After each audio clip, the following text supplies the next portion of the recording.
Hi guys, Chris here with Super Savvy Travelers. Hey, I'm still in Aruba and I'm still studying, and part of the study has been how to scale the business because it just sort of came out of nowhere. It was suddenly huge, the YouTube channel, and I was struggling a little bit with the logistics of it. I do want to say that if I owe you information or an email or videos or whatever about certain properties, I have had a little bit of trouble with that because I've overwhelmed my contacts in Italy. So for a lot of you, I know you're kind of waiting and hanging fire on this. Pete and I are going in November, and we're going to be able to get caught up on all the video property tours, all of the questions that you have that we can get answered ourselves, because it's just, like I said, it just came out of nowhere and it was huge. And the contacts over there are doing the best they can and getting me the data they can, but it's been quite a challenge. So I wanted to let you know that. But one of the things that I'm studying is public relations, and it's all about smoothing relations with people so you can get stuff done that you need to get done. I like to think that everybody has a win-win at the end, and that to me is the best way to do it. So what I've come up with is just some sort of Italian etiquette. Now understand that Italy is a big place and there are many sub-etiquettes, right? So what might happen in Milan and Florence or whatever might be different than in southern Italy. In fact, I know various things that are quite different in southern Italy. So the first thing that I want you to know is that you have to observe yourself. Look and see what's accepted and what's not.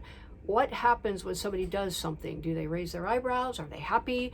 If you look at how they react to things, you go, okay, that's not done. Okay, this is okay. I can do this. And I have some basic etiquette for Italy in general, but there's no substitute for observing. Another thing that you want to keep in mind is that you must treat everybody as if they are the most important person in the world. I do that in general because I have found that people open up to you and they respect you and they love you more because to them they are important, and truly they are. I mean, people are important. That's just how it is, and if you observe that, you get so much cooperation. I was going through this course and all these points were coming up and I'm like, oh, I didn't do that. Oh, I didn't do that. Oh, I didn't do that either. Oh my God, I'm surprised they even let me back in the village. But because I treat everybody with respect and because I give them my full attention when they're talking to me, and I answer them and I respond and I don't ignore or interrupt or anything like that, that takes me a long way, and I think they forgive me because of these other things. So your observation of what is accepted and what isn't is very important, and also treating everybody with importance and respect is also very important. So you can get a long way with just that, and I'm living proof. Okay, so that said, let's go into a few things that are like rituals that you have to know. The greetings in Italy. Okay, I've had a lot of trouble with this. When you first meet somebody, you shake hands, and that's wonderful. That's easy, right? But the kiss thing, oh my gosh, which way do you go first? Ponk, bonk. When I was in Brussels, there was 3 kisses, and I didn't never know which kiss started first. So I'd come bonk, bonk, bonk with the heads. And I never got it right. And finally, I found it on the internet for Italy. It's 2 kisses, left, right, and you're out. You're done. So keep that in mind, because that's going to save a lot of awkward head swiveling and head bonks and weirdness that is just weird. So there you go. All right. Now, for lunches and dinners, understand that business is not done over lunch and dinner. It's pleasure time, it's relaxation time, it's enjoy each other time. One of the things that I tend to do is dive right in. Oh my God, and I watched my other friends, and they take a bite, they sit back, they have a glass of wine. Me, I'm shovel. I used to be a waitress a long time ago, and you had to eat when you could because you might not get a meal. You come running in, grab a bite, out you go. That's not the way it's done in Italy, thank God. And I do need to slow down. And I probably eat less too if I do that. I don't need to fall on my food like a starving vulture, which I have a tendency to do. Okay, so don't do that. Another thing is treat the meal as a formal occasion. No elbows on the table, don't belch. I mean, these are all, I'm preaching to the choir on that. You would never do it anyway. Don't blow your nose at the table. Just pretend it's a formal occasion. Dress as though it's a formal occasion too, and I think you'll go a long way. Now, gifts, that's something I've struggled with too, because I tend to want to bring gifts for everybody. It's just something that we do. What's acceptable and what's not. You don't want to bring a gift that's so big and expensive that it creates an obligation for somebody.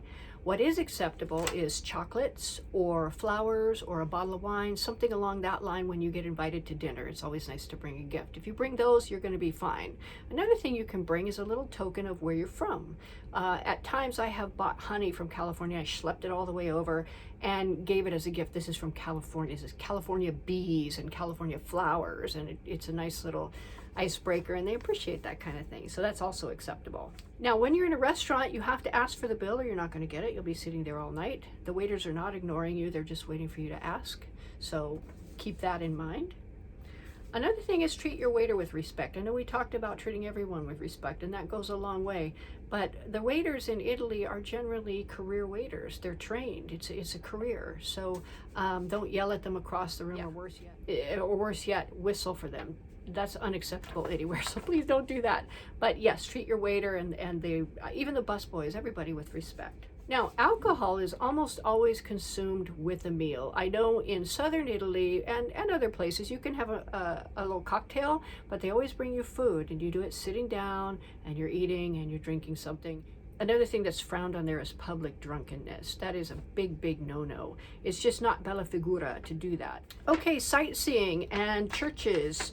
Many of the great artworks are in churches, and that's fine, but understand churches are places of worship still, even though they're very beautiful and they look like museums many times. There are people in there and you can see them worshiping, or services might be happening. So you have to respect that. Don't eat or drink inside the church. Turn off your cell phone, please, so it doesn't go off and disturb the worshipers. And there's also a dress code kind of thing. I've seen it posted on certain churches, but also understand it might not be posted.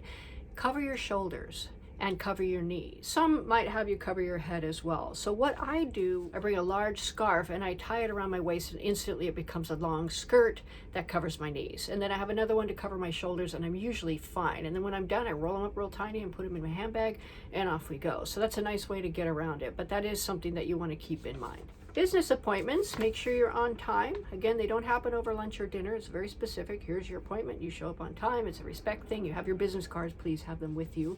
I always forget. Oh, okay, but have them with you. Business gifts are generally not acceptable unless it's like a little token, like I said, of where you're from. That's accepted and that's appreciated, actually. The last thing that I want to talk about is learning the language. Now, I know a lot of people have trouble with it, and I know I've done a video about conjugating verbs and learning the conjugations and the verbs, and that's very important.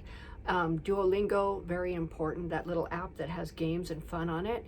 And Drive Time Italian, where you put it in your car and you drill, very important. And this is a great way to learn another language. You get 2 books, one in Italian, one in English. And you read in Italian until you hit something you don't understand. You go, oh, and then you look over in English. Oh, that's what that means. Okay, good. And if you understand that word in English, that's great. You just keep going. But if you don't understand the word in English, you must look it up or it's not going to stay with you. So, so read. Oh, okay, good. And read. Oh, okay, good. And as you do that, it becomes more part of you and you can really retain it a lot more. For some reason, I have to see the words in order for me to really understand and get it. Another thing you can do once you've done that a few times is start tuning into Italian TV, or on YouTube. There are a lot of videos that are in Italian. And here's a nice little experiment you might want to do, which is watch a YouTube video with Italian and see how much you get. Maybe you go, okay, I got 20% of that. Okay, that's pretty good. And then do this thing for a few hours and then go back and listen again and see how much more you get. Maybe it's 50%, I don't know. So that's something I'm gonna be working on. I've got 2 books back to back, and I'm gonna be really boning up on my Italian because I see now that I really need that. I need to be understood and I need to understand, and that's so important. So I hope these tips help you. Again, there's no substitute for observation and seeing reactions and things like that, and treating everybody with respect. That will take you a long way, and these are some basic things to keep in mind. You know, there's other customs like no cappuccinos after 11 o'clock in the morning or whatever. I don't think that's a huge faux pas, because in our village they understand that we're Americans and we do all kinds of crazy stuff. However, just keep your eyes open, and I think you'll be fine. You're going to meet people that you love, and they're going to love you, and it's all going to be good. So I'm always keeping my ears to the ground as to when Italy might be opening, so I will let you know as soon as I hear, and I will share any information I get along that line. So from Aruba, ciao for now, and I'll see you soon. Bye, guys.